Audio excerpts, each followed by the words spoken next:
오늘 함께 말씀 보겠습니다. 마태복음 27장 말씀.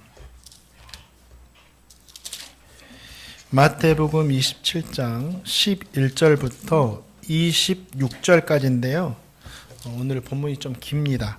그래서 읽기는 18절까지 읽도록 하겠습니다. 27장 11절에서 18절까지 함께 교독하겠습니다. 예수께서 총독 앞에 섰음에 총독이 물어 이르되 내가 유대인의 왕이냐? 예수께서 대답하시되 내 말이 옳도다 하시고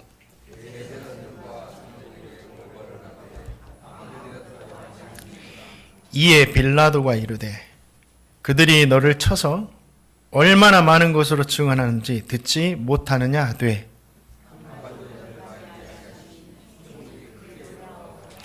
명절이 되면 총독이 무리의 청원대로 죄수 한 사람을 놓아주는 전례가 있더니 그들이 모였을 때에 빌라도가 물어 이르되 너희는 내가 누구를 너에게 놓아주기를 원하느냐? 바라바냐? 그리스도라는 예수냐 하니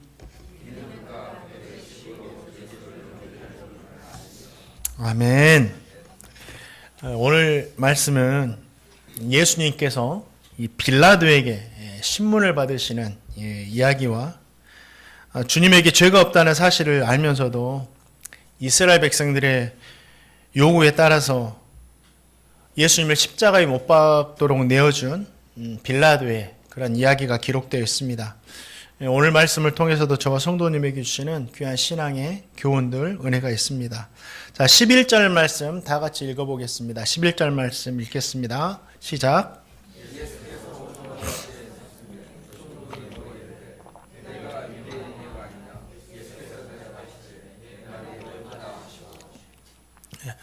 종교 지도자들의 고발로 인해서 예수님께서 총독 빌라도 앞에 서시게 됩니다.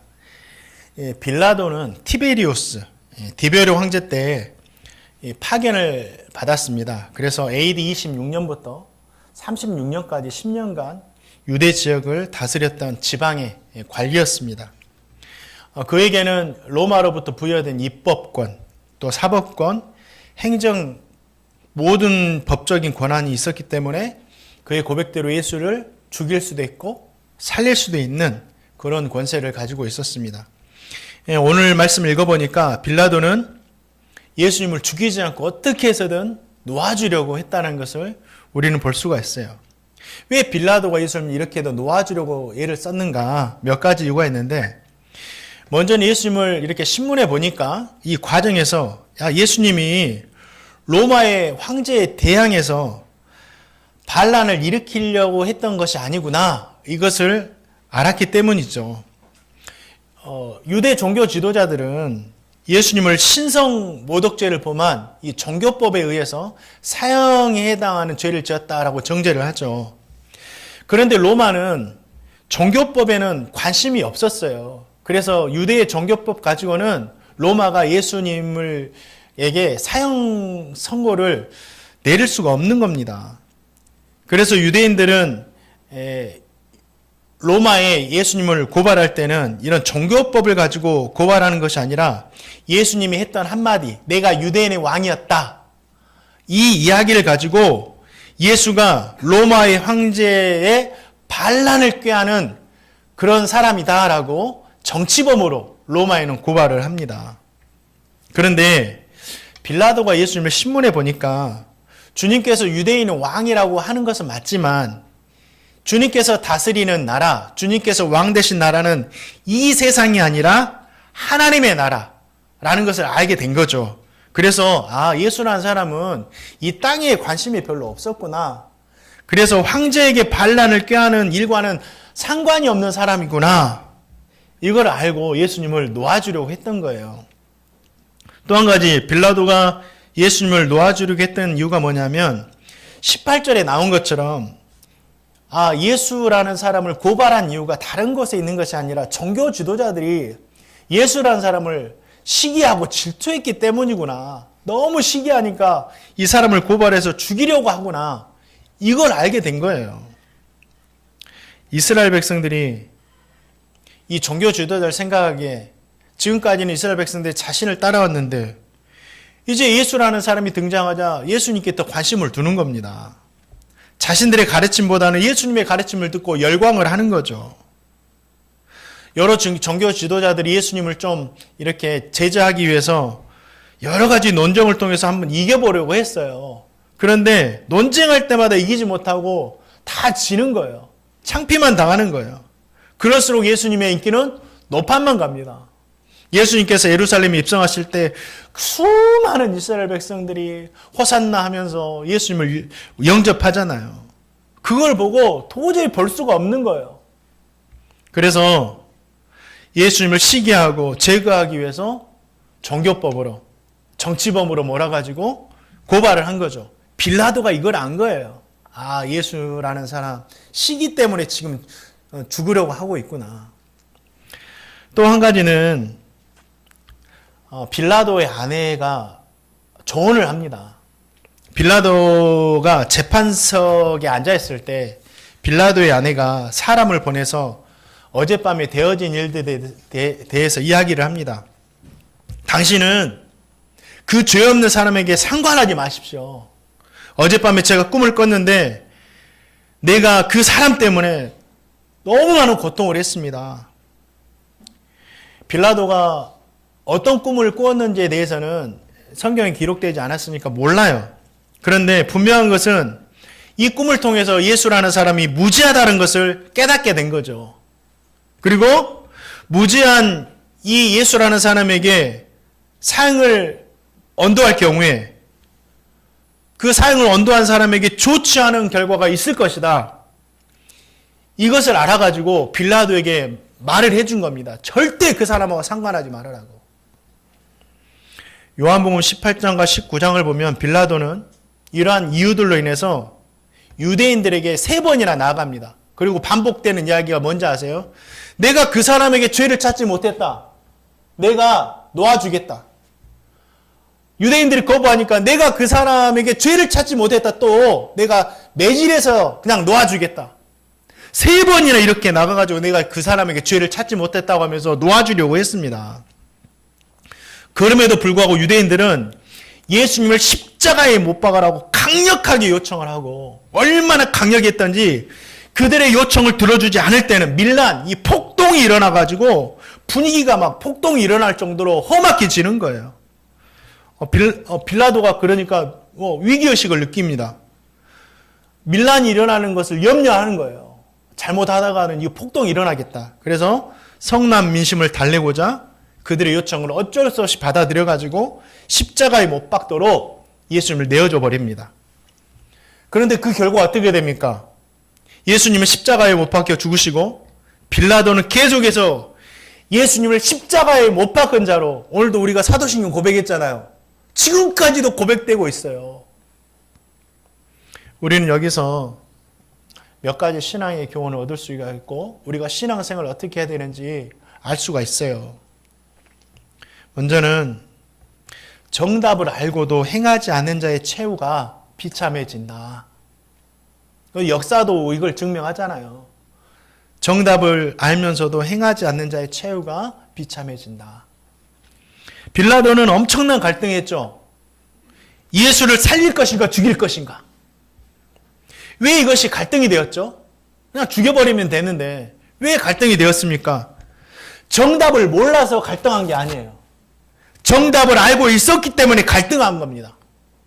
사람이 정답을 몰라서 갈등하는 경우도 있지만 정답을 알기 때문에 갈등하는 경우가 얼마나 많은지 몰라요.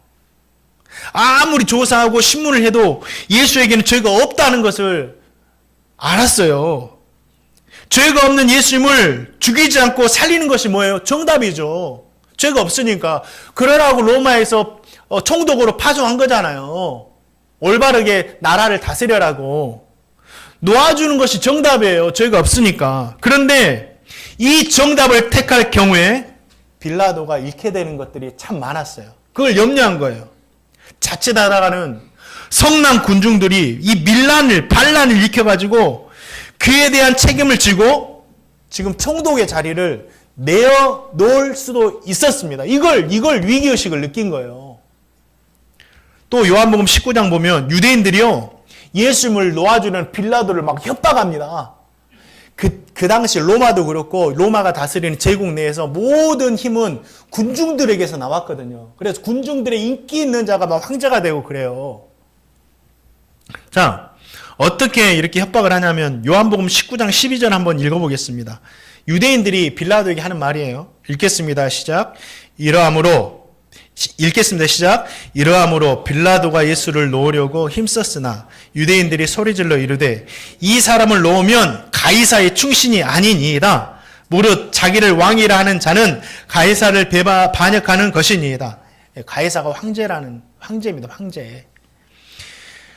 자신을 유대인의 왕이라고 하면서 이 정치적인 반역을 일으킨 이 예수를 놓아줄 경우 어떻게 되는 거예요? 빌라도는 황제의 충신이 아닌 것이 된다. 그리고 황제를 반역한 사람을 놓아주면 너도 그 반역에 동조한 자가 되어가지고 우리가 너까지 고발할 수 있다. 이렇게 막 협박을 하는 거예요. 그렇게 되면 어떻게 되는지 아세요? 총독의 자리뿐 아니라 자칫하다가는 반역자로 몰려가지고 자기의 목숨까지 잃을 수 있는 상황인 거예요. 무서운 거죠. 빌라도는 자신의 자리를 지키기 위해서 예수님이 죄 없다는 이 정답을 알면서도 십자가에 못 박도록 눈을 감고 내어져 버렸습니다. 그런데 자신의 자리를 지키고 생명을 지키려고 했던 이 빌라도, 그래서 정답에 눈물 감아버렸던 이 빌라도의 최후가 어떻게 된지 아세요?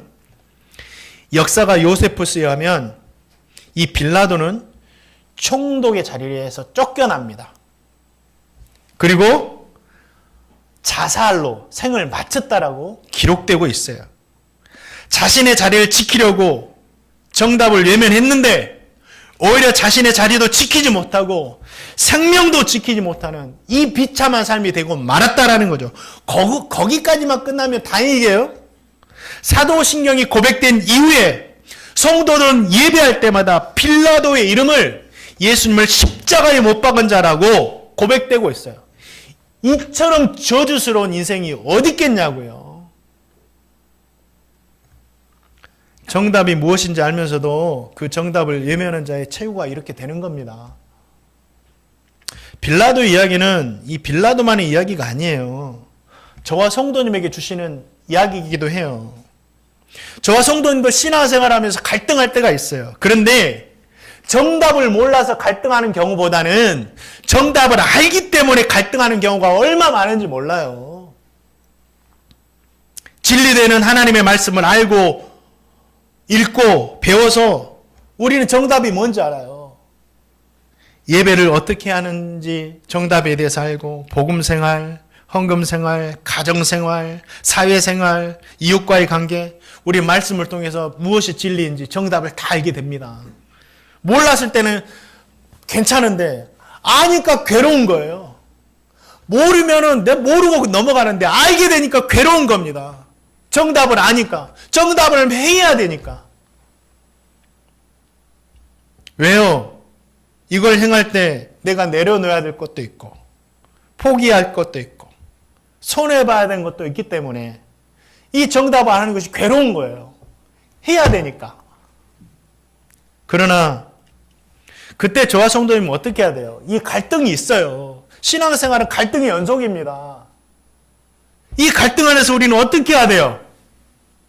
저와 성도님은 정답대로 행해야 된다. 정답을 알면서도 행하지 않는 사람 최후가 비참하게 된다는 걸 성경을 통해서 알게 됐잖아요. 꼭 우리가 맛을 봐야 합니까? 아니죠. 성경이 우리에게 일러주고 있는 거예요. 그러나 정답을 알고 행하는 사람의 최후는 절대로 하나님께서 부끄럽게 하지 않으신다. 시편 116절 말씀 우리 한번 읽어보겠습니다. 시작. 주의 말씀대로 나를 붙들어 살게 하시고 내 소망이 부끄럽지 않게 하소서. 주의 말씀이 정답이잖아. 이 말씀대로 붙들어 사는 사람 절대 부끄럽게 하지 않으신다. 성경이 이걸 통해서 우리에게 이걸 증명해 줘요. 다니엘이라는 사람이 있었죠. 다니엘이 나라의 총리가 되었습니다. 다니엘을 시기한 무리들이 다니엘을 제거하고자 그 삶을 들여다봤지만 진짜 다니엘은 털어서 먼지 하나도 나지 않는 거예요. 비리도 없고 뭣도 없고 진짜 없는 거예요. 그래서 어떻게 이 다니엘을 제거할 것인가 생각하다가 그의 신앙생활을 공격해야 되겠다. 다니엘 쳐다보니까 꼬박꼬박 하루에 3번씩 꼭 하나님께 기도하는 거예요.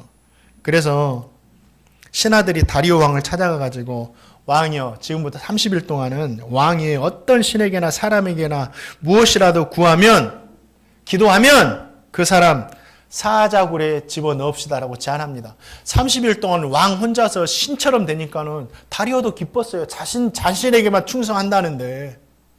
그래서 왕의 도장을 딱 찍습니다.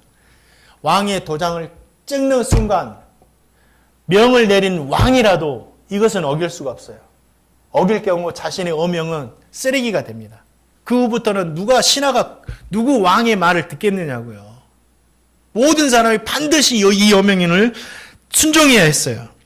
다니엘도 그 조서에 왕의 도장이 찍힌 것을 알았죠. 이 금령을 어길 경우 총리의 자리도 내놓아야 되고 생명도 내놓아야 된다는 것을 알고 있었어요. 그럴지라도 왕의 금령은 정답이 아닙니다. 정답은 하나님의 말씀이고 하나님이 섬기는 거죠. 다윗은 알고 있었어요. 정답이 무엇인지. 정답을 행할 때 다니엘도 나 죽게 된다. 나 총리 자리에서 쫓겨난다. 다 알고 있었어요. 그러나 다니엘은 어떻게 합니까? 정답을 선택합니다. 그래서 전에 하던 대로 집에 돌아가서 예루살렘을 향한 창문을 활짝 열고 하루에 3번씩 하나님께 기도합니다. 다니엘이 어떻게 됐나요? 총리의 자리에서 쫓겨났습니까? 망했습니까? 부끄럼 당했습니까? 아니에요. 물론 그것을 선택했기 때문에 사자굴에 들어가야 되는 어려움은 겪었어요. 그러나 죽지 않았어요. 망하지 않았습니다. 힘든 시간이 있었지만 그는 역전시켰고 하나님의 은혜를 얻었고 지금까지도 우리에게 존귀한 이름으로 남아있어요. 사랑하는 성도님들, 정답 앞에서 갈등하지 마세요. 보여주셨잖아요. 그래서 주님이 주신 능력으로 진짜 이 정답대로 살아서 부끄럽지 않는, 하나님 앞에서 사람들 앞에서도 부끄럽지 않는 삶이 되시기를 주님의 이름으로 축원드립니다. 또 이 빌라도의 모습을 통해서 우리가 알 수 있는 것이 뭐냐면 우리가 진짜 두려워할 분은 누구인가? 여기에 대해서 생각해 봐야 돼요. 우리가 진짜 두려워할 분이 누구인가?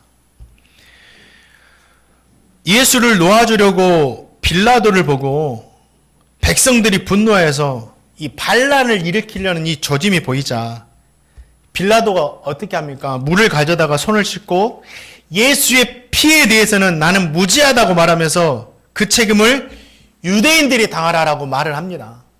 이제 회피한 거죠. 빌라도가 이렇게까지, 그냥 빌라도가 내어줄 수 있었는데 빌라도가 손을 씻으면서까지 이렇게 행동한 이유가 있어요. 뭐냐면 예수라는 사람을 범상치 않은 인물로 봤거든요. 빌라도가. 요한복음 18장에서 빌라도는 유대인들에게 이런 말을 듣습니다. 우리가 들었는데 예수라는 사람이 자기가 하나님의 아들이라고 말을 했습니다. 우리가 분명히 들었습니다. 그 이야기를 전해 들은 빌라도가 어떻게 된지 아세요? 예수를 더욱 두려워했다라고 이야기합니다. 아, 진짜 하나님의 아들 아닌가? 자, 요한복음 19장 8절 말씀도 한번 읽어보겠습니다. 요한복음 19장 8절 읽겠습니다. 시작. 예수님을 두려워한 거예요. 그런데 예수님께 대한 두려움에도 불구하고 자신은 책임이 없다, 회피하면서 예수님을 십자가에 못 박는데 내어줍니다. 예수님을 두려워했는데 왜 이렇게 했을까? 진짜 두려워했다면 예수님 살려줘야 되는데. 그 이유가 있어요. 예수님도 두려워했지만 빌라도는 예수님보다 더 두려워했던 사람들이 있어요. 누구죠? 황제. 누구죠? 유대인들. 빌라도는 우리 주님보다 사람들을 더 두려워했어요. 우리 주님, 저와 성도님도 마찬가지예요. 당장 하나님 눈에 보이지 않아요. 사람들은 눈에 보이죠. 자신이 가지고 있는 권세가 황제로부터, 사람들로부터 온다고 생각하기 때문이에요. 그래서 주님보다 사람들을 더 두려워한 거예요. 그런데 권세가 정말 사람들로부터 옵니까? 아니에요.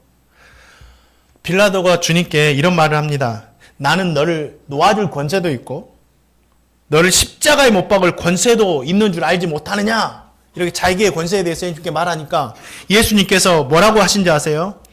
위에서 주지 않으면, 하나님께서 주지 않으면 나를 향한 권세가 너에게 없었을 것이다 라고 분명히 권세가 하나님께로부터 나왔음을 알려줍니다. 빌라도는 사람들을 더 두려워했어요. 우리 주님을 더 두려워하지 않았어요. 왜요? 주님께서 그렇게 말씀해 주셨음에도 불구하고 이 권세가 사람들로부터 나왔다라고 알았기 때문이에요. 그가 정말 예수님의 그 이야기를 귀담아 듣고 우리 주님을 정말 두려워하고 하나님을 두려워했다라면 그는 예수님을 십자가에 못 박는데 내어주지 않았을 것이고 그 이름이 지금까지 저주와 같이 불려지지 않았을 거예요. 권세는요, 하나님께서 주시는 거예요.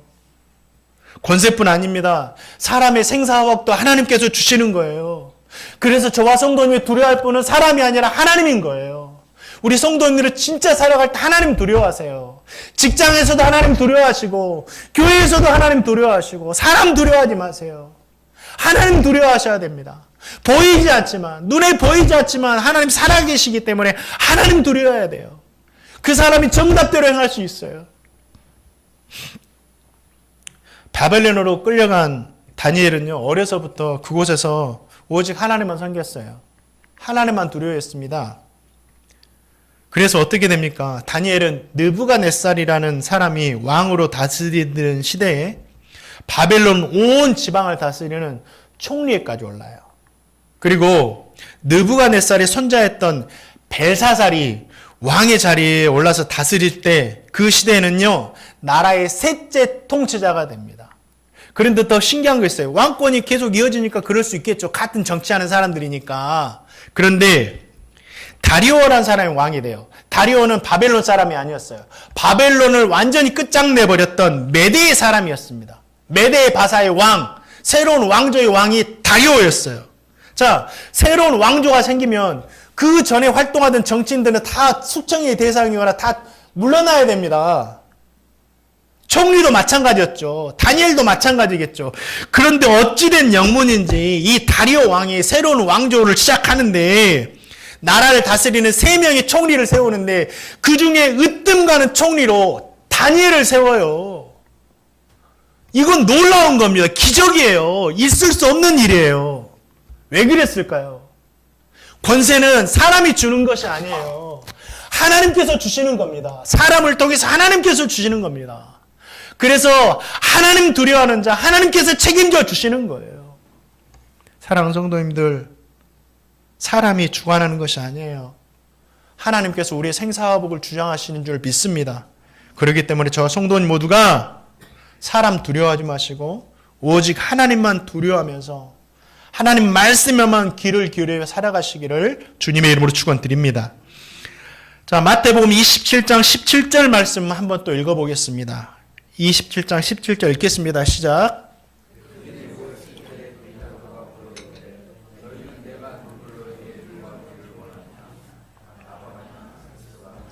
그렇죠.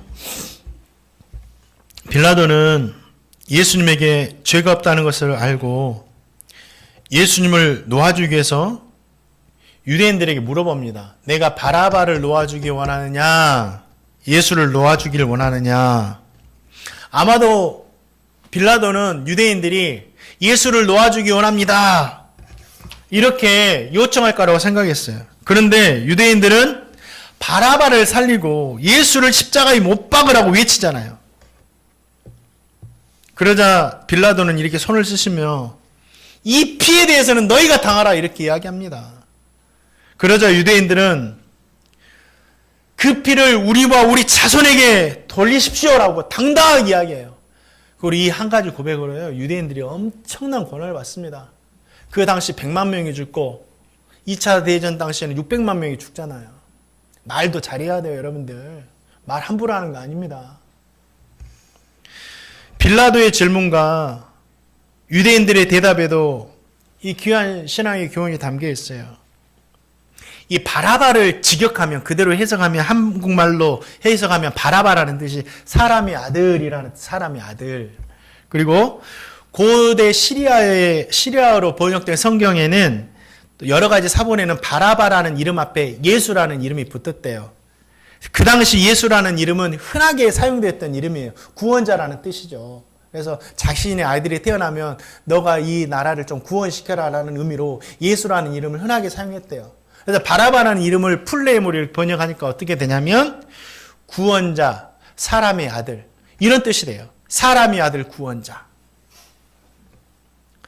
그리고 바라바를 성경을 보니까 강도라고 했어요. 강도. 우리는 이제 강도라면 흉악범, 자범을 이렇게 생각하기 쉬운데 이 강도라는 말이 헬라어로 리스테스라는 이 단어를 사용하는데 이 말이 무슨 뜻이냐면 이 리스테스는 당시 젤롯 당원들, 그러니까 로마를 대항해서 독립을 쟁취하려고 했던 독립 투사들, 열심당원들에게 이 강도, 그러니까 이 리스테스라는 말을 썼다고 그래요. 그러니까 바라바는 독립투사였고 독립운동하였다라는 거죠. 그들은 독립을 위해서 로마에 강경하게 대응하고 그 로마와 싸우는 과정에서 사람들도 죽어나갔습니다. 그래서 누가복음에는 바라바와 성중에 일어난 밀란과 살인으로 인해서 옥에 갇혔다라고 말해요. 살인자가 아니라 막 사람을 그냥 해하는 살인자가 아니라 독립운동을 하다가 사람을 죽인 그런 살인자였죠. 사람의 아들 예수님 바라바는 독립운동, 정치를 통해서 이스라엘을 한번 구원해 보려고 했다라는 거죠. 반면 예수는 백성을 구원할 하나님의 아들이었어요. 하나님의 아들 예수. 하나님의 아들로서 이 로마와 싸우기보다는 자신의 생명을 주심으로 죄와 싸우셨고 모든 죄로부터 사람을 해방시키기 위해서 자신의 생명을 주신 분이 바로 예수님이셨죠. 그리고 우리 주님께서 영생과 하나님의 나라를 우리에게 주신 분이에요. 하나님의 아들 예수님은 복음을 통해서 이스라엘 백성들을 구원코자 하신 분이었죠. 빌라도가 묻는 거예요. 이거예요. 사람의 아들 예수냐? 하나님의 아들 예수냐? 둘 중에 택하라는 거예요. 여기에는 여러 가지 의미가 있어요. 우리 성도님들에게도 사람이냐 하나님이냐, 눈에 보이는 사람이냐 눈에 보이지 않는 하나님이냐, 이 세상이냐 하나님의 나라냐, 로마로부터의 구원이냐 죄로부터의 진정한 구원이냐, 선택하라는 거예요. 이스라엘 백성들은요 사람의 아들 예수였던 바라바를 선택합니다. 그럼 뭘 선택한 거예요? 이 세상을 선택했고 눈에 보이는 것을 선택했고, 그렇죠. 당장 필요한 것들을 선택한 거예요. 영적인 것, 하나님의 나라, 죄로부터의 구원은 관심이 없었어요. 당시도 그렇지만 이 시대도 그래요. 사람들은요 영적인 것에 별로 관심 없어요. 구원에 대해서도 별로 관심이 없어요. 구원과 영적인 것에 관심이 있다면 이렇게 사람들이 이기적인 것에 빠져 살잖아요. 진짜 영적이고 하나님 나라에 관심이 있다면 사람들이 이렇게 욕심을 내고 타락하며 살지 않아요. 모두가 이 세상적인 것들에만 관심이 있으니까 욕심에 빠져가지고 다른 사람은 상관하지 않고 내 배만을 위해서 사는 겁니다. 이 세상이 그래요. 유대인들만 그랬던 것이 아니라 지금도 그러고 살고 있어요. 그런데 예수님을 믿지 않은 사람이면 그럴 수도 있지만 예수님 믿는 사람도, 이스라엘 백성들도 주님을 택하지 않고 세상을 택하는 사람들이 얼마나 많은지 몰라요. 우리 주님이 그것을 한탄하시는 겁니다. 예수냐 세상이냐 택하라. 바라기는 우리 행복누리기 성도님들은 사람이 아닌 하나님을 택하시기 바랍니다.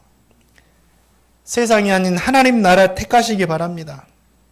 눈에 보이는 현실이 아니라 눈에 보이지 않지만 진짜 진리가 되는 영원한 영적인 것들을 택하며 살아가시기를 주님의 이름으로 축원드립니다. 이 바라바는 강도였거든요. 살인자였고 폭동의 우두머리였거든요. 감옥에 갇혀서 죽는 날만 기다리고 있던 사형수였어요.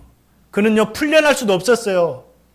로마에 대항해 싸운 정치범이었기 때문에 반드시 죽어야 했습니다. 그런데 마땅히 죽어야 할 바라바가 죽지 않고 살아났어요. 왜 그렇죠? 그를 대신해서 예수님께서 죽으셨기 때문이에요. 이것이 바라바를 통해서 주시는 가장 강력한 말씀입니다.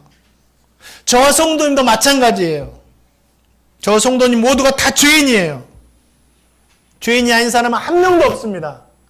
가끔 뉴스를 보면, TV를 보면 어떤 사람의 비리가 드러날 때 그 비리가 먼지만큼이든지 돌멩이만큼이든지 조금이라도 발견되면 죽여야 한다고 엄청나게 달려듭니다. 저 사람 죽여야 된다고, 가치가 없다고.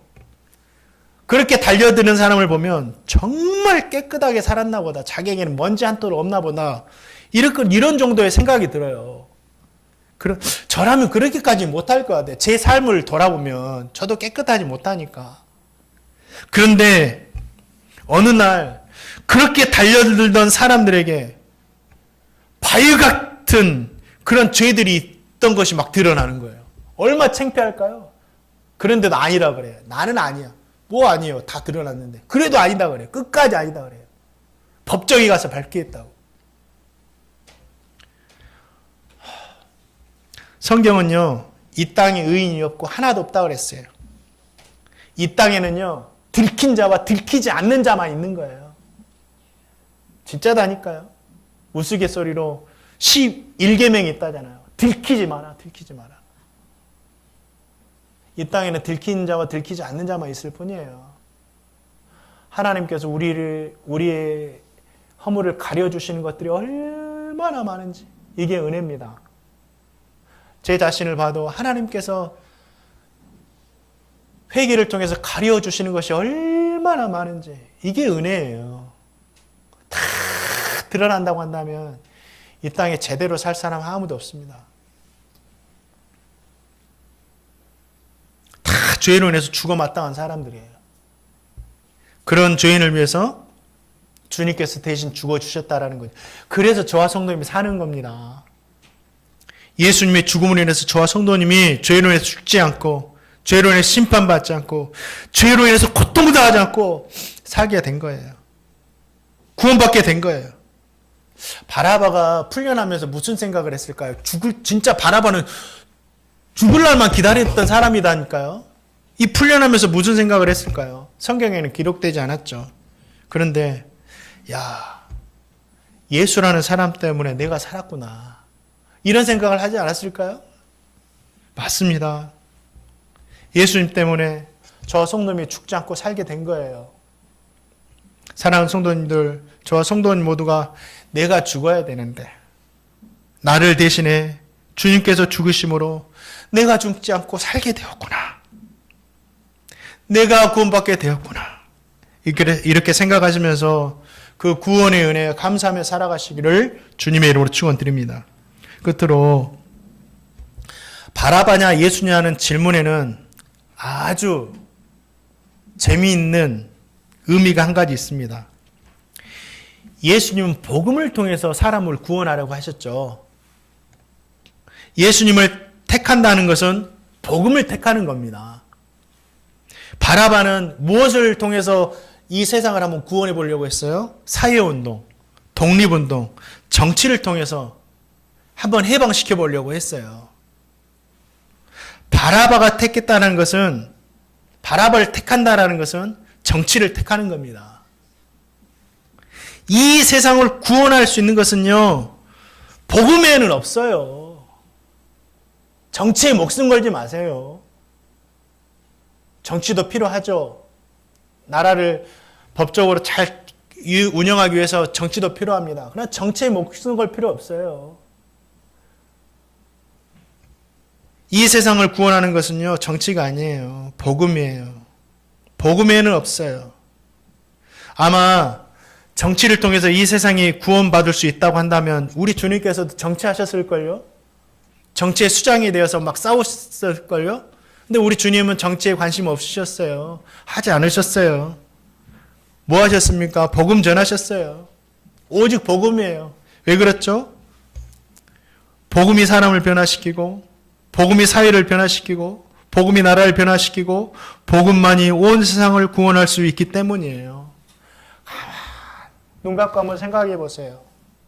진짜 이 대한민국 사람들이 하나님의 말씀에서 돌아가서 진짜 하나님의 말씀으로만 살려고 노력한다면 대부분의 사회 문제들은요, 해결됩니다. 저출산의 문제 해결됩니다. 주택 문제도 다 해결됩니다. 왜 안 돼요? 근데 복음에 목숨 걸지 않거든요. 저를 가르치신 목사님께서 군사정부 시절에 전도사 신분으로 마이크를 잡고 데모에 앞장섰습니다. 그러다가 신학교에서 퇴학당했어요. 퇴학당하고 이제 신학교도 다니지 못하고 사회에 나가서 한 5년 동안 출판사 다니면서 야인 생활을 합니다. 그러면서 이분이 책을 쓰면서 생각하는 게 뭔지 아세요? 아, 사회운동이, 정치가 세상에 나가서 정의를 외친다라고 변화되는 것이 아니구나. 이 땅을 변화시키는 것은 복음이구나. 예수님의 복음이구나. 이걸 철저하게 또 깨달으신 거예요. 그래서 5년의 야인 생활을 마치고 다시 신학교에 복귀하셔가지고 그때부터는 사회운동에 관심을 다 끊어버리고 오직 복음에만 생명을 거셨습니다. 복음입니다. 사랑하는 성도님들, 교회는 오직 복음이에요. 성도는 오직 복음이에요. 이것이 구원의 은혜에 감사하는 성도의 삶입니다. 구원받은 성도로서 우리 성도님들 다시 한번 말씀드립니다. 사회운동이나 정치하는 것도 필요하죠. 그러나 여기에 목숨 걸 필요 없어요. 우리가 목숨 걸고 생명 바치할 것은 어디다? 복음이다. 그래서 복음에 모든 에너지를 쏟으며 살아가는 저와 성도님 되시기를 주님의 이름으로 축원드립니다. 말씀을 맺습니다. 오늘 말씀에는요, 예수님, 빌라도, 바라바가 등장을 했죠. 빌라도와 바라바를 통해서 저와 성도는 귀한 신앙의 교훈들, 은혜를 얻었습니다. 정답을 아신다면 갈등이 되더라도 그 정답대로 행하지 않은 거예요. 사람보다 하나님을 더 두려워하며 사세요. 또한 사람 택하지 마시고 하나님 택하자. 정치가 아닌 복음으로 살아가자. 끝으로 죽어 마땅한 내가 죽지 않고 살게 된 것은 나를 대신해 십자가에 죽으신 그 예수님의 은혜임을 기억하시고 이번 한 주간 큰 은혜를 생각하며 살아가시는 저와 성도님 되시기를 주님의 이름으로 축원드립니다.